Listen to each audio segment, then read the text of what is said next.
ختم نبوت کے حوالے سے آپ صلی اللہ علیہ وسلم آخری نبی اس لیے بھی ہیں کہ آپ پوری امت کے لیے نبی بنا کر بھیجے. صرف ایک قبیلے کے لیے، ایک قوم کے لیے حضور نبی کریم صلی اللہ علیہ وسلم نبی بنا کر نہیں بھیجیں گے، بلکہ پوری امت کے لیے، خواہ وہ جنات ہوں خواہ وہ انسان ہوں، تمام کے لیے حضور نبی کریم صلی اللہ علیہ وسلم نبی بنا کر بھیجیں گے. اور اللہ تعالیٰ نے اس چیز کو واضح کیا. فرمایا قل یا ایھا الناس انی رسول اللہ الیکم جمیعا الذی لہ ملک السماوات والارض. اے محمد صلی اللہ علیہ وسلم آپ ان لوگوں سے کہہ دیجیے کہ میں تم تمام لوگوں کی طرف رسول بنا کر بھیجا گیا. پھر ایک جگہ فرمایا تبارک الذی نزل الفرقان علی عبدہ لیکون للعالمین نذیرا. بابرکت ہے وہ ذات جس نے اپنے حبیب صلی اللہ علیہ وسلم پر قرآن کریم نازل فرمایا تاکہ وہ پوری امت کو اس قرآن کریم کے ذریعے سے ڈرا دیں. سورہ نساء میں فرمایا وَأَرْسَلْنَاكَ لِلنَّاسِ رَسُولًا. اے محمد صلی اللہ علیہ وسلم ہم نے تمام لوگوں کے لیے آپ کو رسول بنا کر بھیجا گیا ہے. وَكَفَى بِاللَّهِ شَهِيدًا. اور آپ کے لیے ہم جو ہیں وہ گواہ ہیں. حضور نبی کریم صلی اللہ علیہ وسلم پورے جہان کے لیے نبی بنا کر بھیجے، بلکہ حضور نبی کریم صلی اللہ علیہ وسلم نے تو اس چیز کو ختم نبوت کے حوالے سے مثال دے کر سمجھایا تاکہ لوگ جو ہیں عام جو سادہ لوگ ہیں وہ مثال سے سمجھ لیں. حضور فرماتے ہیں ان مثلی ومثل الانبیاء من قبلی کمثل رجل بنا بیتا. میری مثال اور مجھ سے پہلے جو انبیاء علیہ السلام گزرے ہیں ان کی مثال ایسی ہے جیسے کوئی شخص ایک محل تعمیر کرتا ہے. فاحسنہ واجملہ. اور وہ محل بڑا ہی خوبصورت ہے اور بڑی اس کے اندر کاریگری کی گئی ہے اور اتنا انتہائی خوبصورت جو ہے وہ محل تعمیر کیا جاتا ہے. حضور فرماتے ہیں الا موضع لبنۃ من زاویۃ. اس محل کے اندر ایک اینٹ کی جگہ وہ خالی چھوڑ دی جاتی ہے. فجعل الناس یطوفون ویعجبون له. لوگ آتے ہیں اس محل کا دیدار کرتے ہیں، اس محل کو دیکھتے ہیں اور کہتے ہیں کیا ہی خوبصورت محل بنایا. چکر لگانا شروع کرتے ہیں اور دیکھتے ہیں کیا ہی خوبصورت محل بنایا ہے اور بڑے تعجب کا اظہار کرتے ہیں جس نے بھی بنایا ہے اور بہت ہی عمدہ بنایا ہے. لیکن پھر کہتے ہیں کہ یہ کاش ایک اینٹ کی جگہ یہ بھی پر ہو جائے. حضور فرماتے ہیں وہ نبوت کے محل میں وہ آخری اینٹ میں ہوں. وانا خاتم النبیین. اور میں آخری نبی ہوں، میرے بعد کوئی نبی نہیں ہے. روز روشن کی طرح بالکل آسان اور سادہ الفاظ میں حضور نبی کریم صلی اللہ علیہ وسلم نے اس چیز کو واضح کر دیا. اور بلکہ حضور نے تو یہاں تک فرمایا، آپ نے فرمایا کہ جو شخص میرے ہاتھ پر بیعت کرتا ہے میں اس کے لیے بھی رسول بنا کر بھیجا گیا ہوں. وَمَن يُولَدُ بَعْدِي. اور قیامت تک جتنے بھی افراد پیدا ہوں گے میں ان تمام افراد کے لیے رسول اور نبی بنا کر بھیجا گیا. اسی طرح میرے محترم بزرگوں اور دوستوں، علماء کرام نے قرآن کریم کی آیات کو مد نظر رکھتے ہوئے ایک بڑا خوبصورت نکتہ جو ہے وہ بیان فرمایا. قرآن کریم کی آیات کو مد نظر رکھتے ہیں وہ فرماتے ہیں قرآن کریم کے اندر اللہ تعالیٰ نے جہاں حضور نبی کریم صلی اللہ علیہ وسلم کا اور انبیاء کا جو ذکر فرمایا ہے وہاں پر اللہ تعالیٰ نے من قبلی کا لفظ ذکر کیا. یعنی ایک جگہ فرمایا وَقَدْ جَاءَكُمْ رُسُلٌ مِّن قَبْلِ. تحقیق اے محمد صلی اللہ علیہ وسلم آپ سے پہلے بے شمار انبیاء علیہ السلام ہم نے بھیجے. من قبلی آپ سے پہلے. پھر ایک جگہ فرمایا تاللہ لقد ارسلنا الی امم من قبلک. قسم ہے اس ذات کی جس کے قبضے میں محمد رسول اللہ صلی اللہ علیہ وسلم کی جان ہے کہ اللہ تعالیٰ نے آپ سے پہلے بے شمار امتوں میں رسول بنا کر بھیجے. پھر سورہ بقرہ میں فرمایا والذین یؤمنون بما انزل الیک وما انزل من قبلک. وہ لوگ جو ایمان لاتے ہیں اس چیز پر جو آپ پر اتری ہے اور اس چیز پر جو آپ سے پہلے مختلف انبیاء علیہ السلام پر اللہ تعالیٰ نے نازل فرمائی ہے. علماء فرماتے ہیں یہاں اللہ تعالیٰ نے من قبلی کا لفظ ذکر فرمایا ہے. اگر حضور نبی کریم صلی اللہ علیہ وسلم کے بعد کوئی نبی آنا ہوتا تو اللہ تعالیٰ من بعد کا لفظ ذکر کرتے اور کہتے ہیں کہ اے محمد صلی اللہ علیہ وسلم آپ کے بعد بھی ہم ایک نبی بھیجیں گے اور اس پر کتاب نازل فرمائیں گے. لہذا جب آپ کے بعد کوئی نبی نہیں آنا اس لیے اللہ تعالیٰ نے وہاں پر من بعد کا لفظ نہیں ذکر کرتا. یہ آیات روز روشن کی طرح واضح ہیں.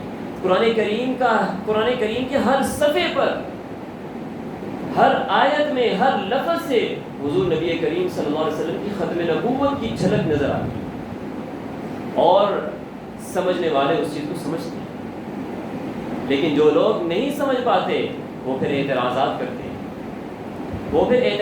کرتے ہیں اور حضور نبی کریم صلی اللہ علیہ وسلم کی ختم نبوت پر پھر جو ہے وہ جملے کستے ہیں، اور نعوذ باللہ وہ کہتے ہیں کہ نہیں، حضور نبی کریم صلی اللہ علیہ وسلم کے بعد بھی نبوت جو ہے وہ جاری رہتی ہے اور جاری رہنی چاہیے، جیسا کہ مرزا غلام احمد قادیانی نے نبوت کا جھوٹا دعویٰ کیا۔ مرزا غلام احمد قادیانی نے جس وقت نبوت کا جھوٹا دعویٰ کیا، اس کی آپ اگر کتابیں پڑھیں، وہ اپنی اس نبوت کے جھوٹے دعوے کے اندر بے شمار دعوے کرتا ہے، اور ہر دعویٰ اس کے اپنے ہی خلاف جاتا ہے۔ کبھی ایک موقع پر ایک دعویٰ کرتا ہے، پھر اسی دعوے کے مد مقابل دوسرا دعویٰ شروع کر دیتا ہے۔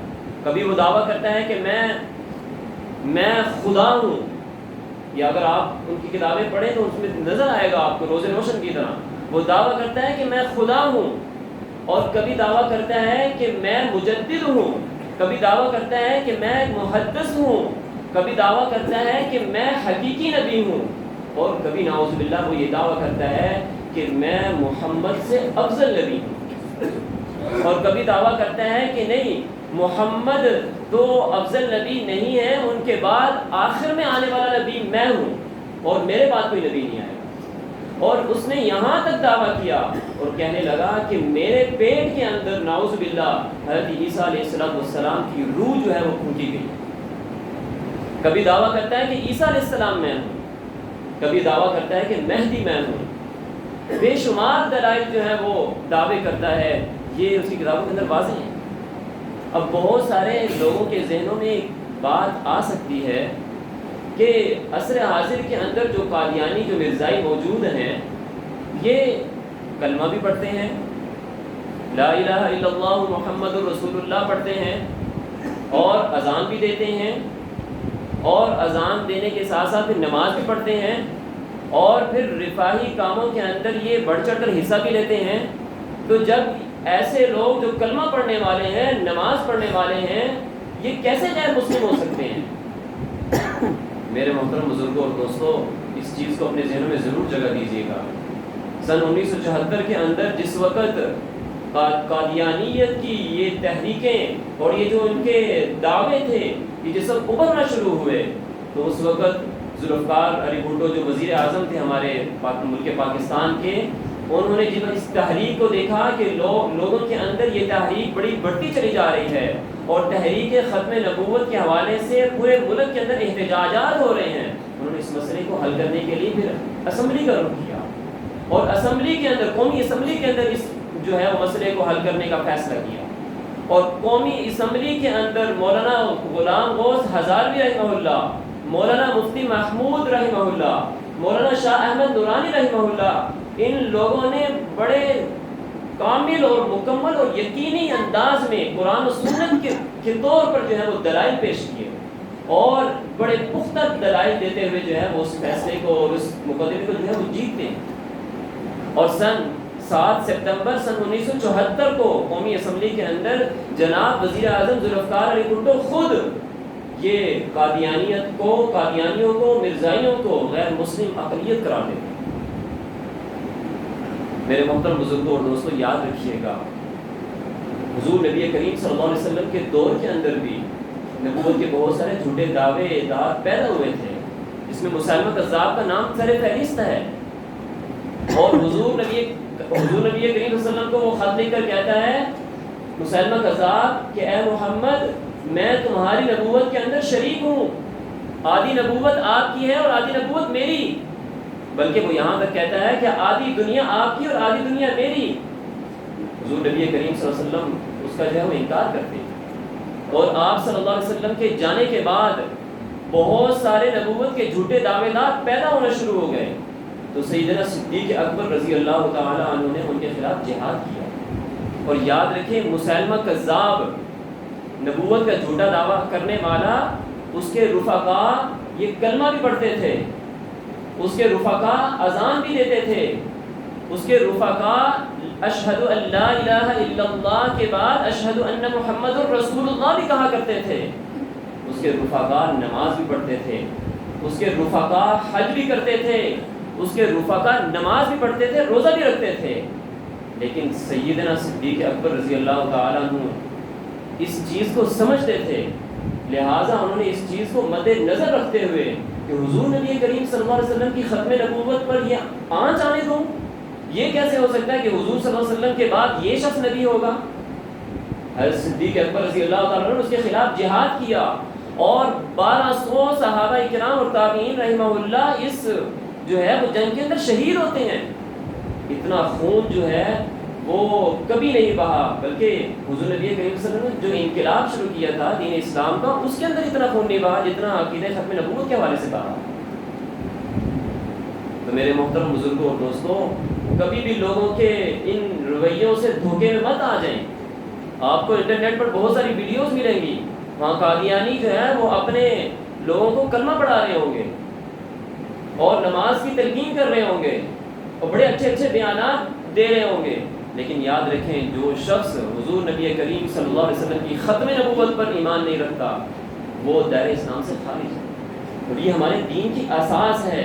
کل قیامت کے دن اگر حضور صلی اللہ علیہ وسلم کے سامنے اگر ہم پیش ہو گئے اور ہمارے دلوں کے اندر یہ چیز ہلکی سی بھی پیدا ہوئی کہ ہائے کاش ہم نے دنیا کے اندر حضور نبی کریم صلی اللہ علیہ وسلم کی ختم نبوت پر کامل اور مکمل یقین رکھا ہوتا تو آج ہمیں جو ہے وہ وسلم کے سامنے منہ کی اس طرح جو ہے وہ منہ نہ چھپانا۔ لہٰذا حضور نبی کریم صلی اللہ علیہ وسلم کی ختم نبوت پر کامل اور مکمل ایمان رکھا ہے۔ اللہ تعالیٰ جو ہے ہمیں اس پر عمل کرنے کی توفیق عطا فرمائے۔